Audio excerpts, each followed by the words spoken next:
When a native doctor says it will rain in 2 days' time, very, very heavily, and it rains heavily in 2 days' time, chances are that people are likely to conclude that the native doctor got his powers from the devil.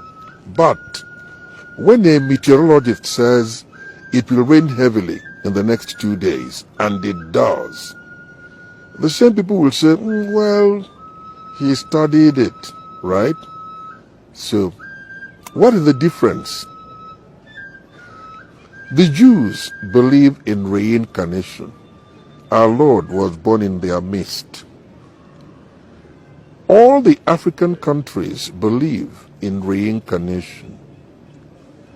It's not a phenomenon you can dismiss with a wave of the hand. I remember asking a pastor once, do you believe in reincarnation? And he said, Pete, would you like me to answer as a pastor or as an African? I said, answer me first as a pastor. And he said, as a pastor, I don't believe in reincarnation. Fine. Now answer as an African. And he said, look what, but Pete, you know that this thing exists.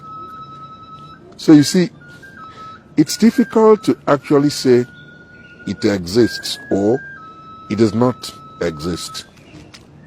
But the fact is that Reverend Father Ikem was seen as a reincarnation of his grandfather, who was a very, very solid native doctor. He was born with uncanny abilities, which I prefer to refer to as spiritual powers, unusual spiritual endowments.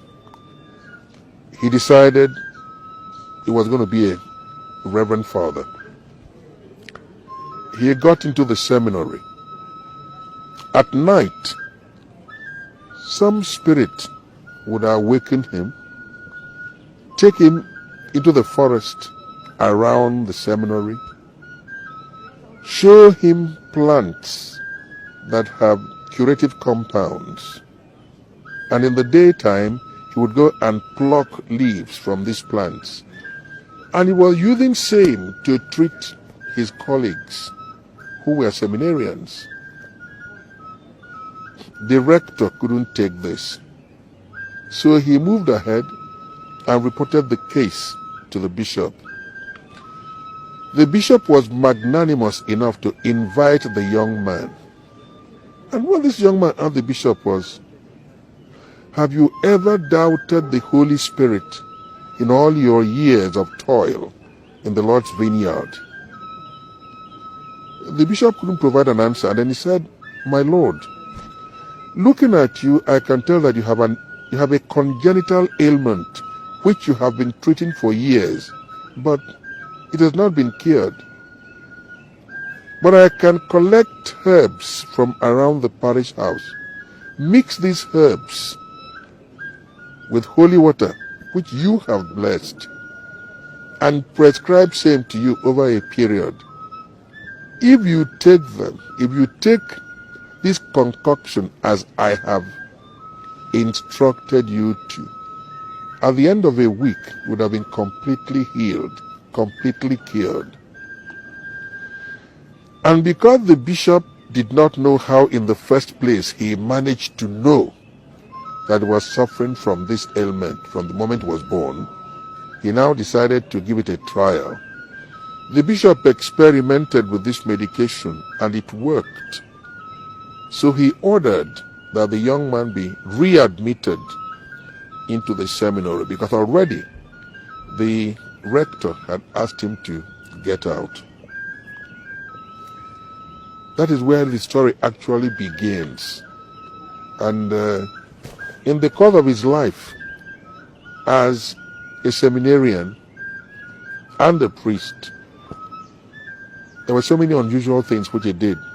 I'm asking you, was the rector right in asking him to leave the seminary because he had unusual powers?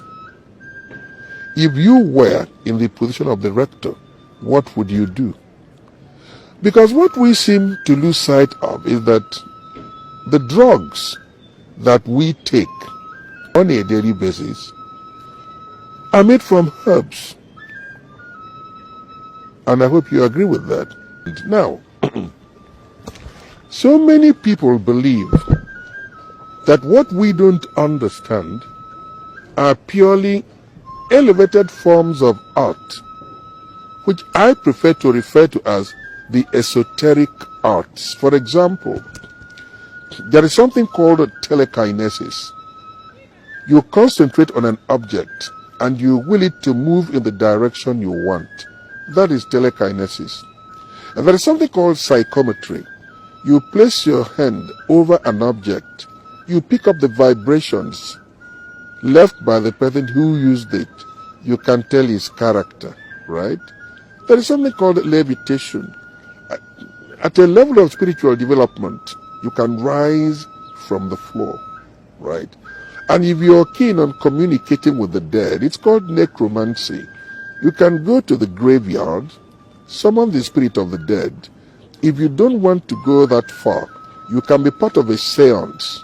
Summon the spirit, it gets into a medium and begins to communicate to all of you through that medium, through the voice of the medium, but with the voice of the dead person. If you don't want to do that, you consult the Ouija board. We even have tarot cards. You can look at these tarot cards and tell whether two people can succeed as husband and wife if they are in love. What I am trying to say is that there are so many things we don't understand, which I would like us to take pains to study and understand.